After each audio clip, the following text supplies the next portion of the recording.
spectrum of alkaloids working on you from 10 different directions in the middle of this. The wonderful thing about chacruna, the Psychotria viridis, the admixture, the normal admixture to ayahuasca, is when you do an HPLC or a mass spec on that, it's just DMT. It's a pure spike of NN-dimethyltryptamine, nothing else hanging on to it. And I think they are such subtle folk chemists that they have discerned this, not only located every possible source of DMT in this ecosystem of several 100,000 species, but then discerningly focused in on those that have the cleanest of these signatures. So it's a very impressive thing. And to what end, you may ask? I mean, somebody asked me, do they just take these things for fun? And the answer is not at all. They are regulating their psychic world. They are when ayahuasca was first described by people like Richard Spruce and Theodor Koch-Grünberg and these early people into the Amazon, they spoke in terms of a telepathic drug. They felt that these small groups of deep forest Indians were actually entering into group states of mind with this stuff. Well, then, in the sort of hard reductionist era of pharmacology, this was, of course, completely poo-pooed and dismissed. But now, with our planet in crisis, I think we need to go back and look at this. I have had extraordinary experiences in ayahuasca sessions. Kat isn't here, so she can't tell the story, but some of you may recall the story. In Don Fidel Mozambique's circle, he had a nephew. This guy was worthless.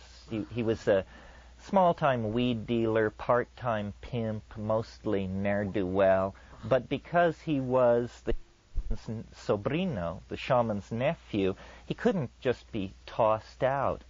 And he would come to these ayahuasca sessions, and the shaman, Don Fidel, Don Jose, the old guys, would sing these beautiful songs in Quechua, and he would sing against them.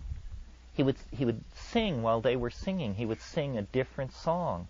And these people, I don't know how true it is generally in Peru, but these Loretanos, the people of Loreto, are such fine people, they will never directly confront a social outrage. So everybody in the circle was uncomfortable with this guy, didn't want him back. It was the main topic of conversation when we all weren't loaded. But when we were loaded, there he would be, hassling the group. So finally, after about the third time this came, there were about 30 of us in the shed. Don Jose, this older guy, had made the ayahuasca, and he was quite proud of it. He was showing it off, and it was god-awful strong.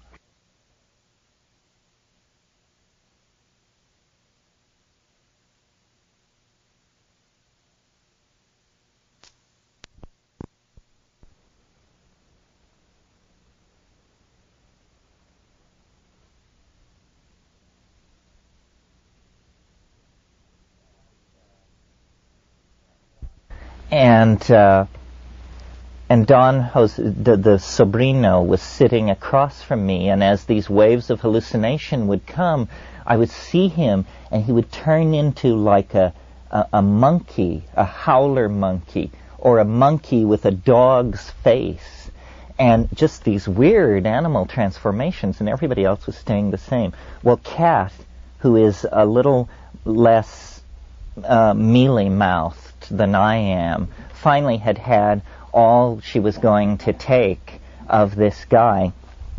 And we were all sitting there, and she just looked across the room. She just gave him what in English parlance is called a look that would kill. And he physically staggered backwards. And what I saw was these red darts come out of her eyes and go across the room. The singing stopped. Yes, the singing stopped instantly, and Don Fidel turned to one of the old guys and said, "She sends those..." And the other guy said, "Yes," and it was just this. It was a telepathic group experience where someone had been able to zing somebody else, and 30 people had seen it as a real thing. Well, I think the potential for this kind of thing for problem solving is immense. Well, the thing I used to be in politics as we have them today. Do you want to say something? No? Well, and you see, what they'll tell you in the Amazon, these ayahuasqueros, is the purpose of each journey when it is not to cure.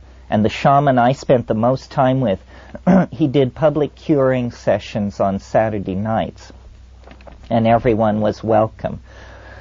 On Wednesday nights, he took double doses, and it was a very small, intimate group, and he said, "This is for knowing. Now we don't cure. This is to know and to see." And what this consisted of was the recovery out of the hallucinogenic state of what are called icaros. Icaros are magical songs, and the more of them you have, they are taught to you by the plant spirit, and the more of them you have, the more powerful a shaman you are.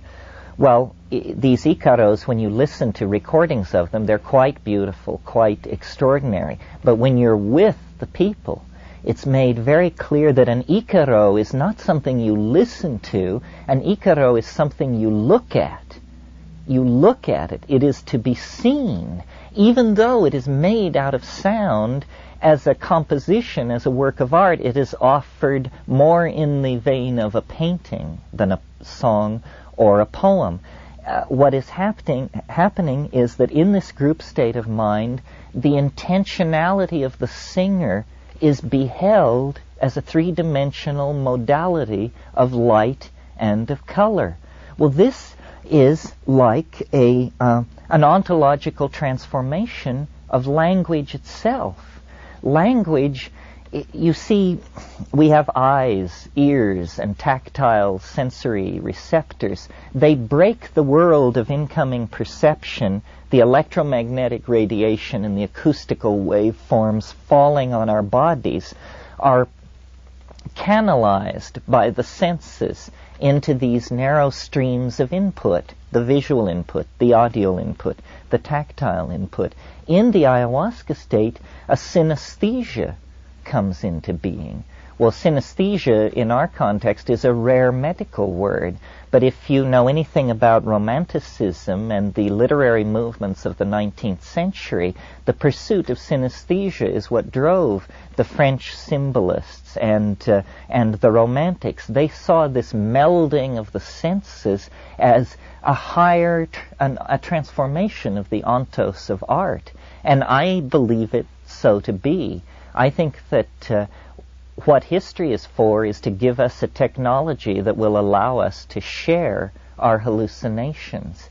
And they, the people of the Amazon, these los tribus, the tribal groups, have perfected a shamanic technology that allows them to do the same thing. It's this ability to display to your intimates the contents of your own head that creates a larger organism than simply the ego.